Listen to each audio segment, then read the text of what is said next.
Hello, Peter. How are you? Good, good, good. Good. I'm good. How's your night? Good. Yeah, we spoke last night and then sleep. Yeah, we had a wonderful conversation too. Um, okay, so let's get started. I'm super excited to have you on. Um, and Thank you. okay, so excited. I don't know where to start. Okay, well, let's start from the beginning, I guess. Well, actually, first, let's start with your single. And I think it would be fun to go kind of from the beginning and from where we are right now and kind of see where we've how that journey got us to this point or you to this point. So, because I'm always about, the journey. So, okay, so could you tell us a little bit about this single, Old Things? And actually, before you do, I wanted to show you one of my favorite old things.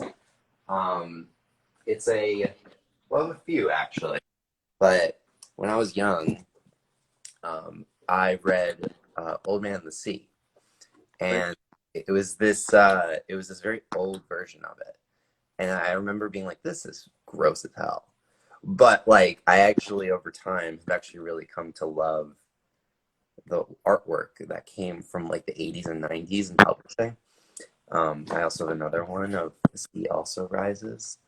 So yeah, I love old things, and I thought that idea grew on me a bit. So could you kind of like go through and just give me a little bit of insight into the song? Uh, I'm always that tricky guy where with like the lyrics, I don't like to say much about them because there seems to be different ways that people can come to understand it.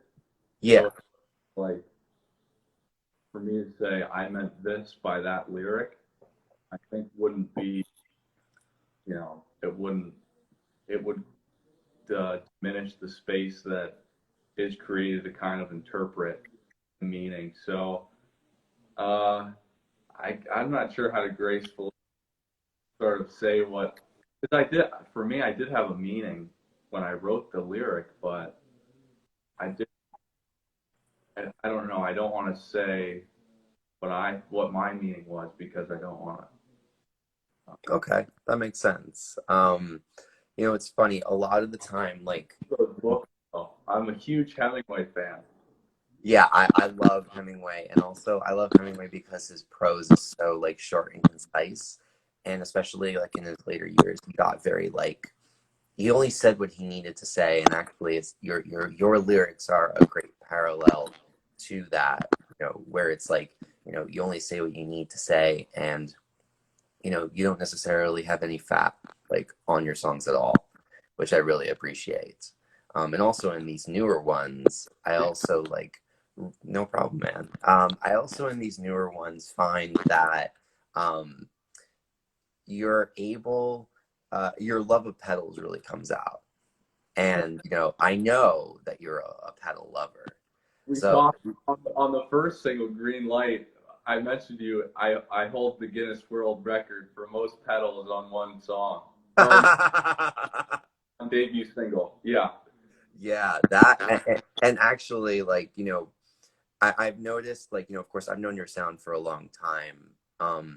But like, I found like with these last singles, it feels like something kind of clicked in them. And so, could you tell me a little bit about sonically, what has changed and how pedals have helped your sound or changed your sound or maybe even changed your mindset in some way? absolutely. I do have a coherent answer. Um, so basically, I think the change was I decided I was going to produce my own record, but produce it as an engineer it as well, like record it myself and also produce it. Yeah. So I just started using my setup of amp that I got, vintage Fender Deluxe Reverb, beautiful amp, probably the best gift I've ever been given. Mhm. Plugged into it. I was sort of house, and they're like, "You can have this amp." So I was like, "Fantastic!"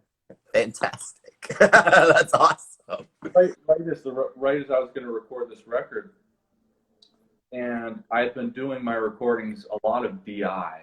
So you plug into for music, you're a producer. For non-musicians, you plug into the computer, and it's got all these different sounds that you pick from. Yeah. Um, but for me, I'm very, as you know, kind of old school. I don't really need a lot of things other than just the guitar, amp, some distortion, Yeah. some different chorusy things. Yeah. So this amp got some pedals for it, and that was about it. That was kind of what I was looking for.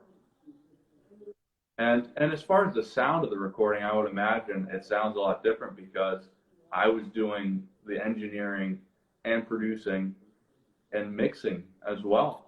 So I really had that uh, time, ability, and space to just sit with the recordings as well as the songs that I've written, kind of take it that extra mile as far as um, getting the sound recording even closer to how I heard it.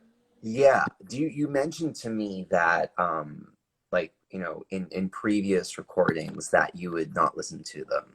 And that's because you had the ability like to go somewhere.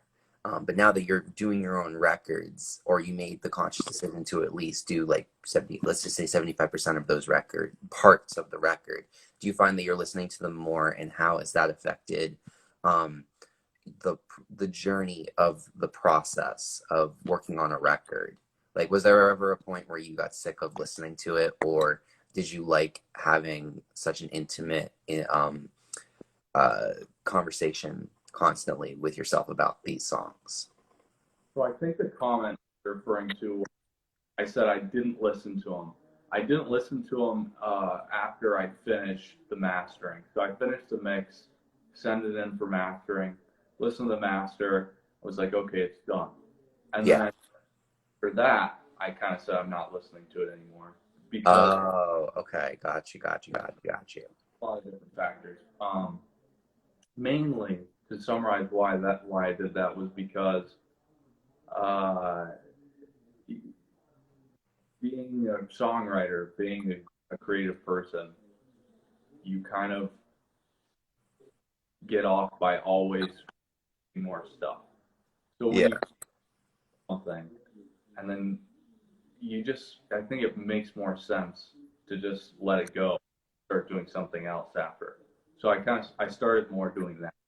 Just made Yeah. sense. But it gets sick of the recordings, absolutely. But I can imagine. but I owned them. It was all me, and I got by doing all the steps and kind of staying true to the ideas that I had. Once I got to the end, it was like I kind of I felt fulfilled, because I had done it. I had really stayed true to the ideas. So Yeah. Are you stubborn in that way in terms of your vision? And I'm more talking about recently, when you've started to produce your own records. Like, how much I have this principle that I live by, which is like vision over visibility.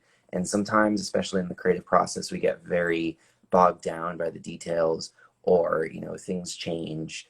But how stubborn in the creative process are you when it comes to the idea that you had initially, and from that to the final product? How much does that change in your process, and where are you flexible, and where do you tend to be more like, on track, if that makes sense? it makes sense. That's a great question. I'm very stuck. Yeah. And always you're stubborn as a mule. And I go, yeah. Well, oh, and you've always been technologically stubborn, but you've always been a pretty flexible person. So, like, that's my experience. But I don't know you as well in that creative process, especially when it's only you. So, do tell. Yeah. So where it's really hard to explain you get an idea for a song, and then um you sometimes it's like a full song and it's already there. Yeah, I Just know. like you just kind of take it down the road and spend time with it, and then over time it becomes something and develops. Um, I'm flexible in giving time to develop, but I'm stubborn about what was the idea. And then the original idea seems to have, it's like a seed, you know, it has the memory of the whole tree. Um, so you just got to remember that seed. And then sometimes I like to experiment in the development, Uh-huh. but while remembering the original idea. Oh, okay, got you. Um, have you found that it's hard to sometimes separate those two things? Like, you have an original expectation of what you think that seed's gonna grow into, and then you have what it actually grows into. Like when you plant a seed, like a literal flower, like you can't actually say, okay, yeah, it's gonna be a rose, but you can't, assume that it's gonna have like, five petals on it. It might have 10. So like, you know, in terms of that, like I find it interesting and I'm curious, like how like far will you take it? And actually that also sort of brings me to another question, which is like, you know, are you very picky about the ideas that you do pursue in your songwriting journey, or do you tend to just like take every idea and work with it? Okay, first question first. There's Yeah. one, two. What was the first one? So part one was do you have a hard time separating from the expectation in terms of like, mentally speaking? Because you said like you're able to like, remember the idea, of like what you originally thought it was and then experiment with it. But like, how much space are you able to bring between those two things? That's the first part of that question. Okay. So you get the idea. Depending on the idea, there's more or less room to develop. Yeah. But even if it is kind of a fully formed idea, maybe the idea it starts with a guitar riff and Mhm. you're playing around with a certain setting on the amp and it sounds really big and it's kind of badass or whatever. And Yeah. that part's already there. And you already kind of the bass line, the riff already kind of signals what the bass line should be. Mm. But there's certainly room to kind of like where should a fill go? Um, Yeah. Yeah. Yeah. where, I agree. as one of the best songwriters of all time says, which is a great thing to think about from a songwriting perspective. At what you sit back and just kind of sort of relax and kind of it's got you and you just kind of sit back to it. Where is that song? So just these little tiny details are so important. So if you don't kind of play through what you could do, you might miss something. So that's kind of how I think about it. Huh. Okay, that makes sense. Okay. I actually that's actually You sorry, go ahead. do all that experimenting, and there's a lot of ideas to get. So then it becomes kind of like expansion, contraction, and the original idea kind of is the compass as to where you're going after you're experimenting all these different things. Okay, got you. And that's a pretty intensive process, I would assume, like mentally for you, right? It's it's like I go all in. I mean, I love it. I think about it. I spend time doing it as you do. Yeah. But at the same time, you don't want to get stressed about it and like put attention to tunnel vision. You have to kind of get out of the studio for a little bit or wherever you're working. Yeah, I agree. And Meditate, sorry, say that last part again. meditate, whatever people do. No, Play. true. True. And we'll get to that in just a second. But actually, the second half of that question was, Do you find yourself being more picky with the ideas that you pursue as songs? Certainly. But What are the instinctively, what are the things that you're looking for in a song, if anything? Is it a soul? Is it like, how far along the idea is? intuitive resonate with certain things. Intuitively, some things come on a really level. Some ideas just, they just grab you, you Yeah. know, with that idea, and they just intuitively know that's something that I really, it's effort. Just want to. You collect a lot of them, and then you get some that are great. Yeah. I get that. And I guess every person values something different, like in a song in that case. I mean, let's talk about like a specific example. Let's talk about this song, Old Things. Like how did this song like come to you in like what form? Was it a riff? Was it a title? And how did it evolve? This one evolved over a long period of time, actually. This one, years and years. Um, Wow, yeah, it's a long time, man. I mean, you and me are sort of alike in that way. We tend to, you know, let things evolve over years. And actually, it's funny. I tend to like the songs, or and even the novels that I read that take years to write. Like they just have like a certain like they have thoughtfulness that you can't get out of like some of the quicker stuff. Even though sometimes you get lucky. You know what I mean? yeah. And so so what did you have first? The bass, which was originally a guitar riff. That's what came first. Okay. What were you listening to at the time, if you can remember? I was listening to cars pull into the valet lot of the valet uh, hotel I was working at the time. Okay. Um, were you listening to like any Beach Boys or the Cars or maybe Robert Johnson or say that again? Before days. Say that again? This was before my Beach Boys phase and Oh, before my phase. okay, got you. And since this evolved over a long period of time, how many versions did you go through before you found the one that you were satisfied with? You cut out for the first for that. No problem. So, how many versions did you go through of this particular song before you found the one that you were satisfied with? Like in the songwriting process or more in the mix kind of thing? I would say more in the recording process.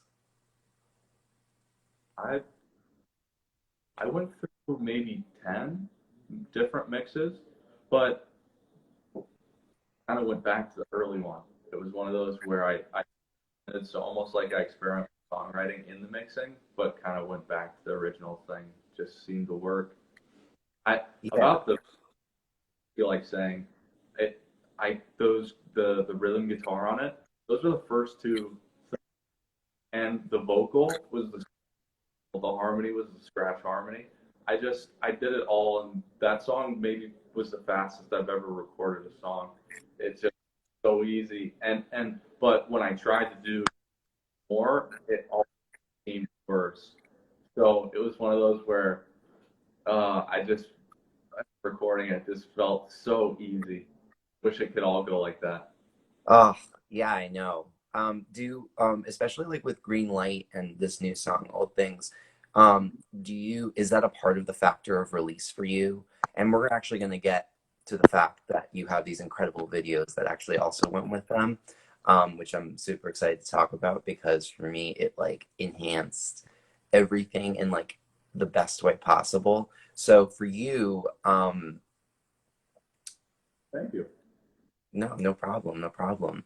Um, do all your songs like have to, like when you release a song, for example, will you release it regardless of how you felt about it during the process, or do you have to enjoy it for the whole process for you to release it? Because you talked about how easy the song was to write, and I was just curious if that's like a factor in like the final decision of release. No, it's not. It's not easy. You spend a lot of time doing it and try and make sure you exhaust all the different potentialities of making it as good as it can be, whatever that means, because it's all subjective, you know. Yeah, Uh, yeah. yeah. Not easy.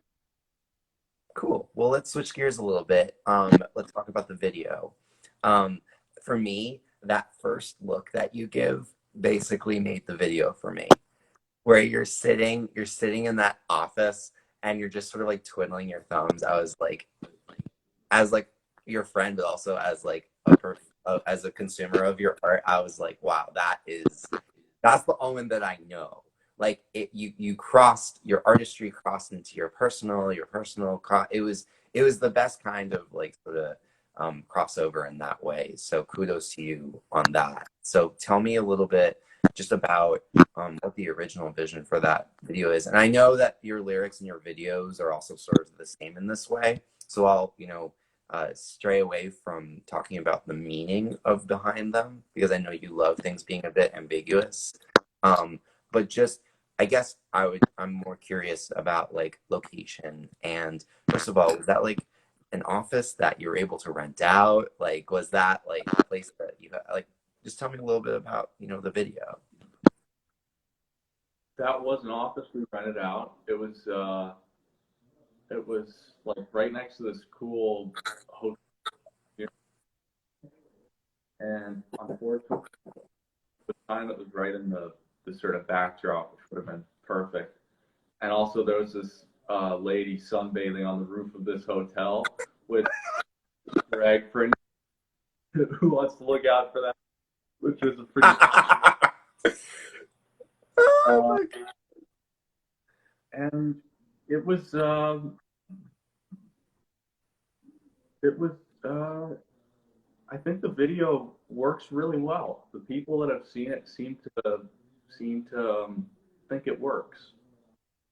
Yeah, and also I must say the visual like aspect of it was incredible. Like I really felt like not that there are typical Californian videos, but I was so impressed by the light and the location and like it's only somebody who would really know LA was able to like really like and also like be able to say okay like this is a place I want to end up at like especially like that end shot when like you're that area. I don't know where that was. I'm gonna guess Malibu, but I don't know. But it was an unbelievable last shot. Like the where you started from where you got. Like it also had this like sort of cross of like LA as a city, but also LA and nature. Um, and I thought that that was absolutely incredible. Just from like an aesthetic perspective.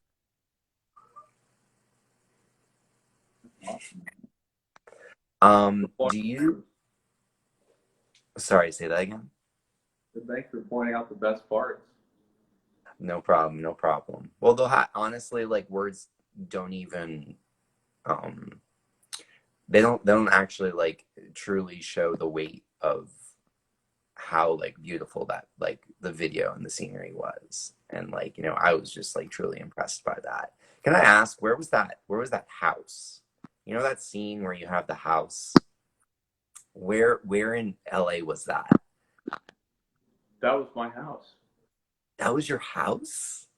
Yeah, there's a back alley. Is that the one where there's the Yeah. basketball hoop? Yeah, where you're taking the one where Yeah. you're taking off your clothes, the suit clothes, not all your clothes. Oh, that's that's in the X-rated extended version where I go skinny dipping. But oh no, the that house is